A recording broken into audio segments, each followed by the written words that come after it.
2024 लोकसभा चुनावों में सीटों की संख्या 400 पार का नारा लेकर चल रही नेशनल डेमोक्रेटिक अलायंस यानी एनडीए का मुख्य मुकाबला इंडी गठबंधन से हो रहा है। देश की जिन 543 लोकसभा सीटों पर ये सियासत का खेल होने वाला है, आइए जानते हैं उसी सियासी मैदान को। रिपब्लिक भारत की डी कोड 543 सीरीज में आज बात कर रहे हैं राजस्थान की बाड़मेर लोकसभा सीट की,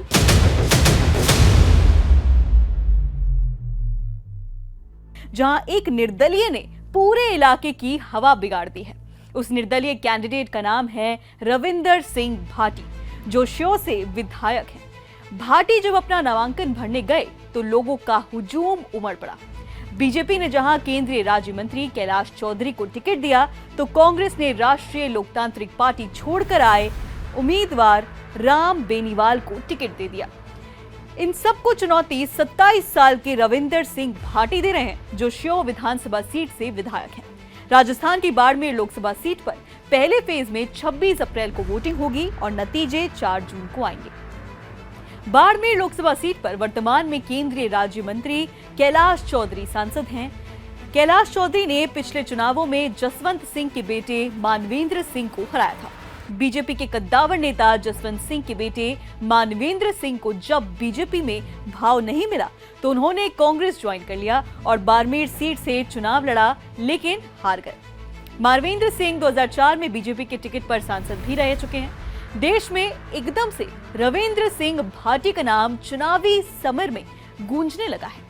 27 साल के एमएलए भाटी राजस्थान की बाड़मेर लोकसभा सीट से निर्दलीय कैंडिडेट के रूप में कांग्रेस और बीजेपी दोनों का समीकरण बिगाड़ रहे हैं। भाटी को कंट्रोल करने के लिए बीजेपी के कई बड़े नेता मोर्चा संभाल रहे हैं।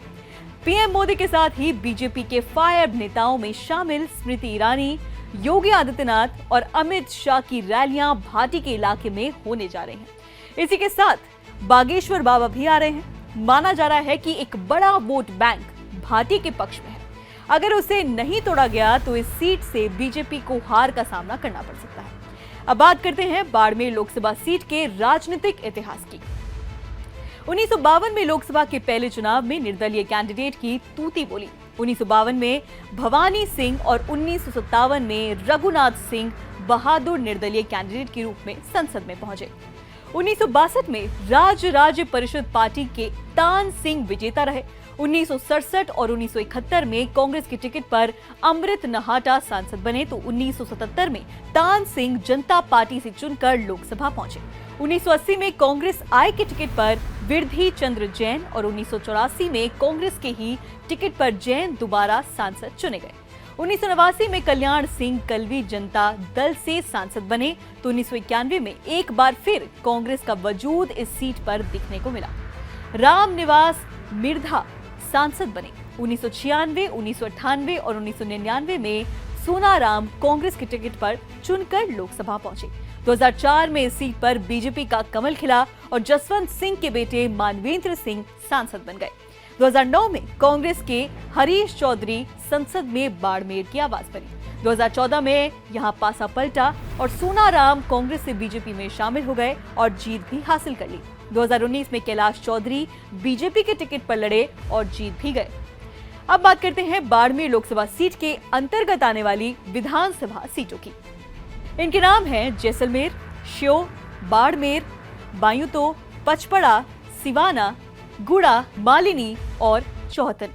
इनमें से 5 पर बीजेपी, 1 पर कांग्रेस और 1 पर शिवसेना और निर्दलीय विधायक हैं। अब यदि इस लोकसभा सीट के आंकड़ों के बारे में बात करें तो इलेक्शन कमीशन की वेबसाइट के अनुसार 2019 के चुनावों में यहां 19,41,231 वोटर्स थे। बीजेपी के टिकट पर खड़े कैलाश चौधरी को 8,46,526 वोट मिले, तो कांग्रेस के मानवेंद्र सिंह को 5,22,718 वोट मिले। तीसरे स्थान पर नोटा रहा, यानी कि पब्लिक ने किसी को नहीं चुना। इस सीट का वोटिंग परसेंटेज 73.27 रहा था।